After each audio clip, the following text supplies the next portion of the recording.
তুই তোর মামা বাড়ির ওখানে স্কুলে চলে যাওয়ার পর তোর সাথে তো আর তোর বাড়ির কারোর সাথেই দেখা হয়নি। তা বল, বাড়ির সবাই, কাকু কাকিমা, ভাই ঠাম্মি, এরা সবাই কেমন আছে? সবাই ভালো আছে রে, কিন্তু ভাইকে নিয়ে মা বাবার একটু চিন্তা। কেন রে, কি হয়েছে? সেরম কিছু না। তাহলে? তার খুব জেদ, খিটখিটে মেজাজ, পড়তে চায় না, সব সময় টিভি আর ফোন দেখে। বলিস কি? তা আর বলছি কি, বাড়ির খাবার একদমই খেতে চায় না। সব সময় biryani, chow mein, pakora, egg roll, chips chips chips rings, সব সব বাইরের খাবার। কাকিমা বা দেয়নি কেন? আমার ঠাম্মিকে তো জানিস, ভাই মানে বংশের প্রদীপ, তাকে কাঁদানো যাবে না, যখন যেটা চাইবে এনে দিতে হবে। বাবা যদি না এনে দেয়, তা ঠাম্মি নিজেকেই এনে দেবেন।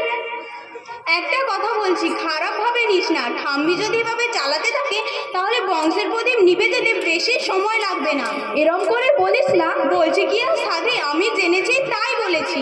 এই বল না, কোথা থেকে জানলি এসব কথা? আমাদের স্কুলে একজন ম্যাডাম আছেন, তিনি প্রতি 15 দিন অন্তর ক্লাস নেন। তিনি আমাদের এইসব কথা বলেছেন। এইসব খাবারের ভয়াবহতা কি তা আমরা জানি। তাছাড়া তো আমাদের স্কুলের স্যাররাও প্রত্যেক সপ্তাহে ক্লাস নেন, সেখানেও এইসব আলোচনা হয়েছে। তাই আমরা জানি এইসব খাবারের ভয়াবহতা কি। তাই তো তোকে বলছি, ভাইকে এইসব খাবার একদম খাওয়াতে না। এই বল না, এইসব খাবার খেলে কি হয়?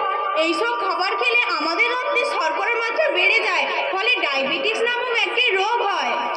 কিভাবে? আর এই রোগ হলে কিভাবে বুঝবো?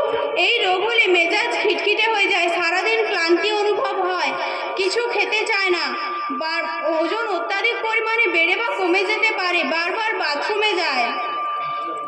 বলিস কি রে, এর অনেক লক্ষণ তো আমার ভাইয়ের মধ্যেও আছে। সে কি? তার বলছি কি,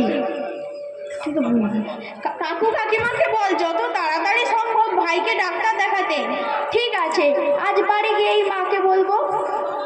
চল তোকে দেখাই এইসব খাবারের প্রতি আমরা কিভাবে আকৃষ্ট ও অভ্যস্ত হয়ে পড়ছি। চল আইসক্রিম দেখাই। আজকে কিন্তু আমি খাওয়াছি, কাল তোর খাওয়ানো চাই। আমরা এভাবে দুজনে প্রত্যেকদিন স্কুলে এসে আইসক্রিম খাবো। আচ্ছা ঠিক আছে, বাস কালকে আমি আমার মায়ের কাছে পয়সা নিই, তুই আর আমি আইসক্রিম খাবো, ঠিক আছে?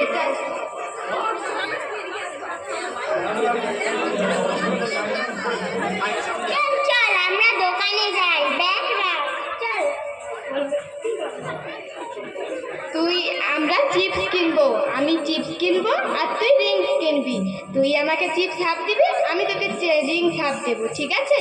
কাল আমি মায়ের কাছে পয়সা নেব, তুই কালকে আমাকে খাবো। ঠিক আছে, চল।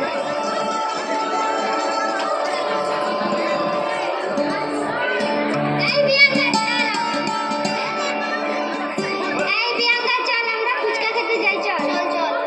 আমার ফুচকা খেতে খুব ভালো লাগে। এই চল মাঠে যাই। না আমি যাবো না, আমি টিভি দেখবো, ফোন দেখবো, গেম খেলবো, আমি যাবো না। চল না রে। না রে, আমি যাবো না, তুই দরকার তুই যা।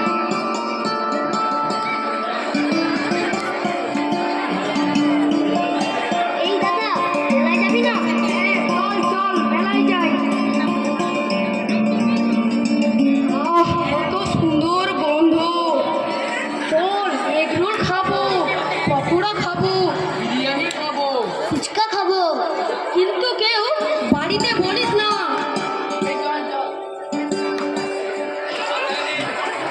এই চল কানামাছি গেলি।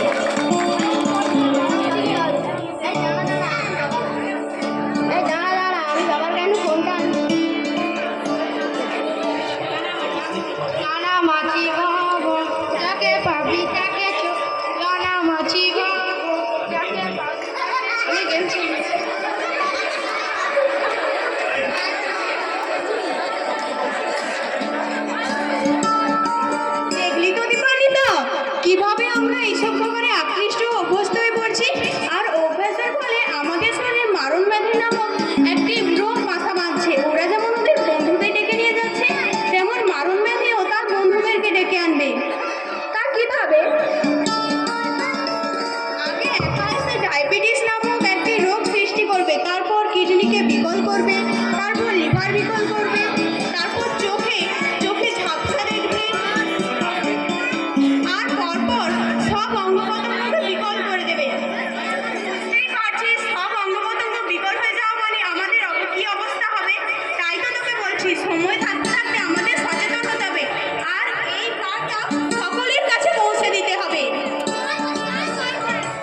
কেবল বিরিয়ানি খেতে ইচ্ছে করে, সেটা টাটকা তেলে 1 থেকে 2 মাস অন্তর খাওয়া ভালো, আর সেটা বাড়িতে বানানোই ভালো।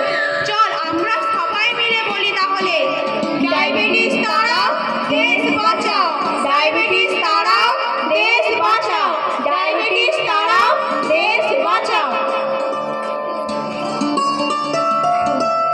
রোগ নয় নয়, ব্যাধি নয় নয়, রোগ নয় নয়, ব্যাধি নয় নয়, স্বাস্থ্য চাই, শান্তি চাই, সব প্রাণে সব মনে শুরু হোক বাঁচার লড়াই।